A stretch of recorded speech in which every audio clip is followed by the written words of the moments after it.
பவ 6 முறை சொல்லுங்க. சரவண பவ சொல்லுங்க. இப்ப அந்த சாவை தூக்கி அப்படியே பின்னாடி போட்டீங்கன்னா ரவண பவசன் வரும். அது 6 முறை சொல்லுங்க.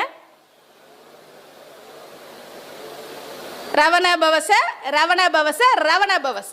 இப்ப இந்த ராவ தூக்கி அப்படியே பின்னாடி போட்டீங்கன்னா வனப வசரன் வரும். அது 6 முறை சொல்லுங்க.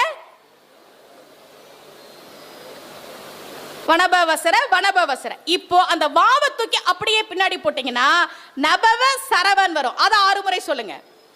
நபவ சரவ,